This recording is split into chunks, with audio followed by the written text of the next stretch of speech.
একাদশ দ্বাদশের result out. একাদশ দ্বাদশে শিক্ষক নিয়োগের ফল প্রকাশিত। এসএসসি ওয়েবসাইটে পরীক্ষার্থীদের প্রাপ্ত নম্বর দেখা যাচ্ছে। শূন্য পদে চূড়ান্ত তালিকা আসার পর ইন্টারভিউ হবে, আর ইন্টারভিউর আগে নামের তালিকা প্রকাশ। চলতি সপ্তাহে শেষে এই তালিকা প্রকাশের সম্ভাবনা রয়েছে। 100 শূন্য পদের জন্য 160 পরীক্ষার্থীর ইন্টারভিউ নেওয়া হবে। 17 নভেম্বর থেকে শুরু প্রার্থীদের নথি যাচাই প্রক্রিয়া।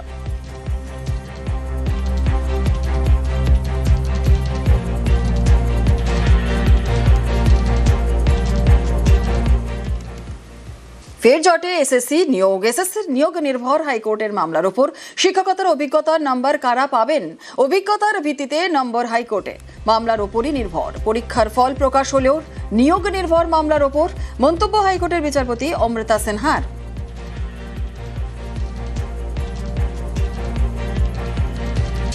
এই যে রেজাল্ট প্রকাশিত হয়েছে, এর মাধ্যমে জানা যাবে যে পরীক্ষায় যারা অংশগ্রহণ করেছিলেন তারা কে কত নম্বর পেলেন ইন্ডিভিজুয়ালি। কিন্তু এই নম্বরের ভিত্তিতে আগামী 2-4 দিনের মধ্যে হয়তো জানা যাবে যে কারা কারা ইন্টারভিউ এবং ভেরিফিকেশনে কল পাবেন। সুতরাং যে নতুন করে মহামান্য কলকাতা হাইকোর্টে জল ঘোলা হচ্ছে, তার জন্য আমরা অবশ্যই চিন্তিত। দুর্নীতির অভিযোগে সাসপেন্ড আক্তার আলী, আরজি করের প্রাক্তন ডেপুটি সুপার আক্তার আলী। আরও একবার আপনাদের জানাই, দুর্নীতির অভিযোগে সাসপেন্ড করা হলো আক্তার আলীকে। আরজি করের প্রাক্তন ডেপুটি সুপার আক্তার আলী দুর্নীতি দায়িত্বে অবহেলা সহ একাধিক অভিযোগ ছিল তার বিরুদ্ধে। দুর্নীতির অভিযোগেই সাসপেন্ড করা হলো আক্তার আলীকে। আরজি করের প্রাক্তন ডেপুটি সুপার আক্তার আলী দুর্নীতি দায়িত্বে অবহেলা সহ একাধিক অভিযোগ ছিল তার বিরুদ্ধে। অনুমতি ছাড়াই বিদেশ যাত্রারও অভিযোগ রয়েছে তার বিরুদ্ধে। দুর্নীতির অভিযোগেই সাসপেন্ড করা হলো আক্তার আলী, আরজি করের প্রাক্তন ডেপুটি সুপার আক্তার আলী। দুর্নীতি দায়িত্বে অবহেলা সহ একাধিক অভিযোগ রয়েছে তার বিরুদ্ধে। অনুমতি ছাড়াই বিদেশ যাত্রারও অভিযোগ রয়েছে। সাসপেন্ড করা হলো আক্তার আলীকে। দুর্নীতি অভিযোগে সাসপেন্ড আক্তার আলী। আরজি করের প্রাক্তন ডেপুটি সুপার আক্তার আলী, দুর্নীতির অভিযোগে সাসপেন্ড আক্তার আলী। দুর্নীতি দায়িত্বে অবহেলা সহ একাধিক অভিযোগ রয়েছে তার বিরুদ্ধে। অনুমতি ছাড়াই বিদেশ যাত্রারও অভিযোগ রয়েছে। দুর্নীতির অভিযোগে সাসপেন্ড আক্তার আলী।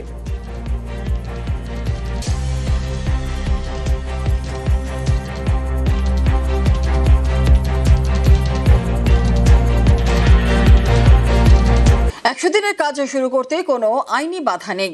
যত দ্রুত সম্ভব কাজ শুরু করতে হবে কেন্দ্রকে, ফের নির্দেশ দিল কলকাতা হাইকোর্ট। 100 দিনের কাজে রাজ্যের বকেয়া টাকা মেটানো নিয়ে 4 সপ্তাহের মধ্যে কেন্দ্রের জবাব তলব করেছে ভারপ্রাপ্ত প্রধান বিচারপতি সুজয় পাল এবং বিচারপতি পার্থসারথী সেনের বেঞ্চ।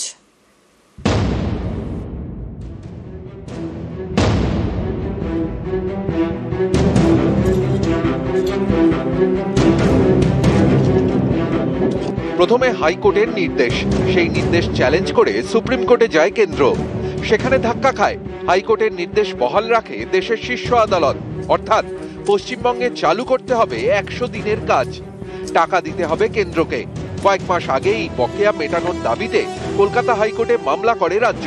শুক্রবার ভারপ্রাপ্ত প্রধান বিচারপতি সুজয় পাল এবং বিচারপতি পার্থসারথী সেনের বেঞ্চে ছিল সেই মামলার শুনানি। এদিন ভারপ্রাপ্ত প্রধান বিচারপতি বলেন, 100 দিনের কাজ শুরু করতে কোনো আইনি বাধা নেই। যত দ্রুত সম্ভব 100 দিনের কাজ শুরু হোক। এদিন আদালতে রাজ্যের আইনজীবী কল্যাণ বন্দ্যোপাধ্যায় বলেন, 100 দিনের কাজে রাজ্যের এখনো বকেয়া 4600 কোটি টাকা। তখন ভারপ্রাপ্ত প্রধান বিচারপতি বলেন, এ নিয়ে 4 সপ্তাহের মধ্যে কেন্দ্রকে হলফনামা দিয়ে জানাতে হবে। 100 দিনের কাজ কেন্দ্রীয় সরকারের প্রকল্প, গরিবের আয়ের বড় ভরসা। দুর্নীতির কারণ দেখিয়ে 2022 সালের মার্চ থেকে পশ্চিমবঙ্গকে এই প্রকল্পে টাকা দেয় না কেন্দ্রীয় সরকার। পাল্টা বিজেপি দাবি করে 100 দিনের কাজের টাকা আসলে তৃণমূল নেতাদের পকেটে ঢোকে। দুর্নীতির কারণেই টাকা দেওয়া বন্ধ করেছে কেন্দ্র।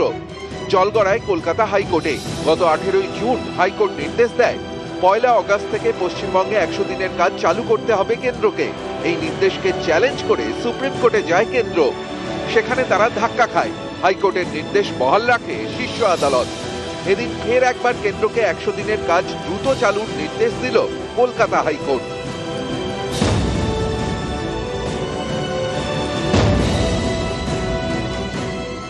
ভোটেও হেরেছেন, কোর্টেও হেরেছেন, আবারও তাই হয়েছে। আর কত करारा जवाब थप्पड़ कितना मिलेगा आपको, कितना थप्पड़ खाएंगे? নির্লজ্জ।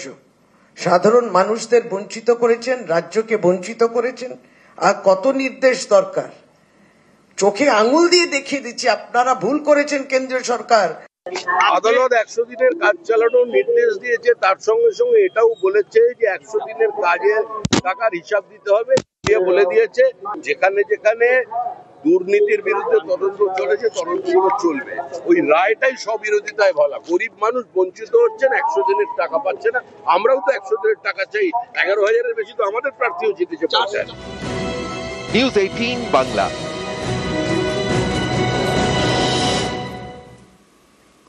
দুই রোগীর নাম এক। নমিতা, এক নমিতার জন্য রক্ত আর এক নমিতার শরীরে। যাকে রক্ত দেওয়া হয় 1 সপ্তাহের মধ্যেই সেই মহিলার মৃত্যু। বর্ধমান মেডিকেলে চাঞ্চল্যকর অভিযোগ।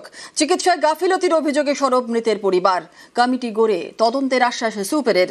রিপোর্ট তলব স্বাস্থ্য দফতরের।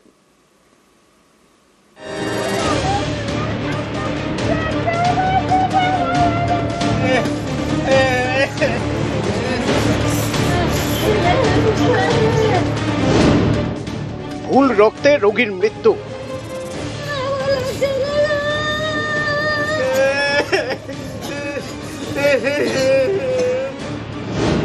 বর্ধমান মেডিকেলে 2 রোগী, নমিতা মাঝি, নমিতা বাগদি। নমিতা মাঝির রক্তের দরকার পড়েছিল। অভিযোগ, তার জন্য আনা রক্ত দেওয়া হয় নমিতা বাগদিকে। পরিবারের দাবি, এর জেরেই কয়েকদিন পরে নমিতা বাগদি মারা যান। নমিতা মাঝির রক্ত নমিতা বাগদিকে দিয়েছে। না, আমরা রক্ত চাইনি, আইনেও দিইনি। অন্য পেশেন্টের রক্ত দিয়েছিল, সেই জন্যই মারা গেল।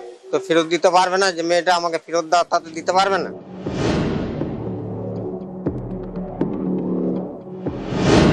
নমিতা মাঝির বাড়ি পূর্ব বর্ধমানের ভাতারে। রক্তাল্পতা নিয়ে গত শনিবার ভর্তি হন বর্ধমান মেডিকেলে। হাসপাতালের নতুন বিল্ডিং এর 3 তলার মহিলা বিভাগে তার চিকিৎসা চলছিল। একই ওয়ার্ডে ভর্তি ছিলেন পূর্ব বর্ধমানেরই আউশ গ্রামের বাসিন্দা নমিতা বাগদি। সাপে কাটার চিকিৎসা করাতে গত শনিবার নমিতা মাঝিকে রক্ত দেওয়ার কথা। তার জন্য বি পজিটিভ গ্রুপের রক্ত আনা হয়। অভিযোগ, সেই রক্ত দিয়ে দেওয়া হয় নমিতা বাগদিকে, যার ব্লাড গ্রুপ এ পজিটিভ। পরিবারের দাবি, রক্ত দেওয়ার পরে শরীর ফুলতে শুরু করে নমিতা বাগদির। তাকে আইসিইউতে ভর্তি করা হয়। শুক্রবার ভোরে তার মৃত্যু হয়।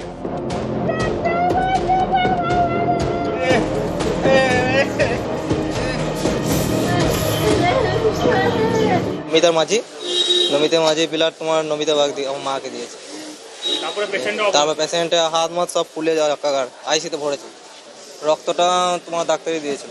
এবারে ওরা বলেছিল নমিতার টাইটেল যদি বলতো তাহলে আমরা বলতো আমাদের রক্ত নয়। নমিতা মাঝির রক্ত নমিতা বাগদিকে দিয়েছে। না, আমরা রক্ত চাইনি, আইনেও দিইনি। অন্য পেশেন্টের রক্ত দিয়েছিল, সেই জন্যই মারা গেল। তো ফেরত দিতে পারবে না, যে মেয়েটা আমাকে ফেরত দাও, তা তো দিতে পারবে না। বর্ধমান মেডিকেলে চিকিৎসায় গাফিলতির অভিযোগে সরব মৃত নমিতা বাগদির পরিবার।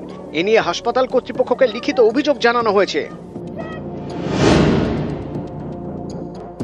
যেহেতু এটি সাপে কাটা রোগী, এটি পোস্টমর্টম হবে। যে মারা গেছেন তার ছেলে অভিযোগ করেছে যে একটা চিকিৎসার গাফিলতির অভিযোগ করেছে। সেটার জন্য আমি একটা এনকোয়ারি কমিটি করবো। এনকোয়ারি কমিটি ব্যাপারটাকে সমস্ত এনকোয়ারি করে আমাকে রিপোর্ট দিলে প্রয়োজন মতো আমরা সেটা ঊর্ধ্বতন কর্তৃপক্ষকে জানাবো। পূর্ব বর্ধমান থেকে ক্যামেরায় সন্দীপ পালের সঙ্গে শরদিন্দু ঘোষ, নিউজ 18 বাংলা। নিজের নামে কোটি কোটি টাকার সম্পত্তি, শ্বশুর শাশুড়ি এবং স্ত্রীর নামেও সম্পত্তি, কিন্তু এত সম্পত্তি বেতনের সঙ্গে খাপ খায় না।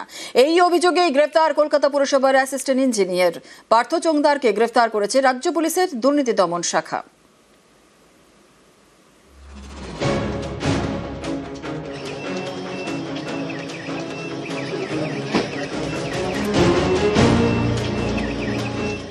কলকাতা পুরসভার অ্যাসিস্ট্যান্ট ইঞ্জিনিয়ার পার্থ চোংদার আয় বহির্ভূত সম্পত্তি থাকার অভিযোগে পুলিশের জালে। পুলিশের দাবি, কলকাতা পুরসভার অ্যাসিস্ট্যান্ট ইঞ্জিনিয়ার পার্থ চোংদারের বছরে বেতন প্রায় 14 লক্ষ টাকা। এদিকে মাত্র কয়েক বছরেই তার সম্পত্তির পরিমাণ প্রায় 5,86,00,000 টাকা। অভিযোগ, অ্যাসিস্ট্যান্ট ইঞ্জিনিয়ারের আয়ের সঙ্গে তার সম্পত্তির পরিমাণ খাপ খায় না। কলকাতা পুরসভার এই অ্যাসিস্ট্যান্ট ইঞ্জিনিয়ারের বিরুদ্ধে নানা দুর্নীতির অভিযোগ। বৃহস্পতিবার তাকে গ্রেফতার করে রাজ্য পুলিশের দুর্নীতি দমন শাখা। ওর এগেইনস্টে ডিপিও হয়েছিল, সাসপেন্ডও ছিল। যেহেতু কলকাতার বাইরে ফ্ল্যাট কিনেছে এবং সেটা কলকাতা কর্পোরেশন থেকে পারমিশন না নিয়ে কিনেছে, সেই জন্য এটা তারপর ওদের যে ভিজিলেন্স আছে তারা, যেহেতু এটা বাইরে ছিল আমাদের কলকাতা, মানে আমার কর্পোরেশনের ভিজিলেন্স এখতিয়ারের বাইরে, তাই ওখানে পাঠানো হয়েছিল।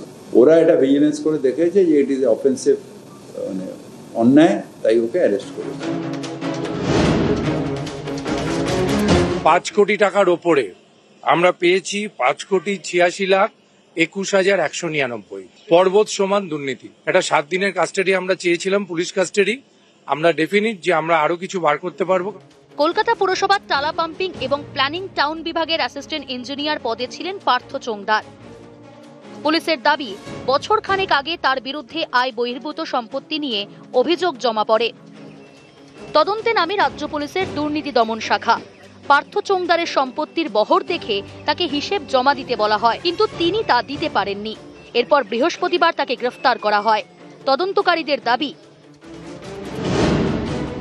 পার্থ চোংদারের নামে রাষ্ট্রায়ত্ত ব্যাংকে 28 লক্ষ টাকার ফিক্সড ডিপোজিট রয়েছে। একাধিক বেসরকারি অ্যাকাউন্টে রয়েছে মোট 25 থেকে 30 লক্ষ টাকা। ব্যাংকের লকারে রয়েছে প্রায় 735 গ্রামের সোনা। বীরভূমের বোলপুরে বাংলো রয়েছে, যার বাজার মূল্য প্রায় 36 লক্ষ টাকা। কলকাতা সহ বিভিন্ন জায়গায় রয়েছে 6টি ফ্ল্যাট। অভিযোগ, শ্বশুর শাশুড়ির নামে ব্যাংক অ্যাকাউন্ট খুলে তাতে জমা করেছেন প্রায় 1 কোটি টাকা। স্ত্রীর নামে রিয়েল এস্টেট কোম্পানি খুলে লক্ষ লক্ষ টাকা বিনিয়োগেরও অভিযোগ।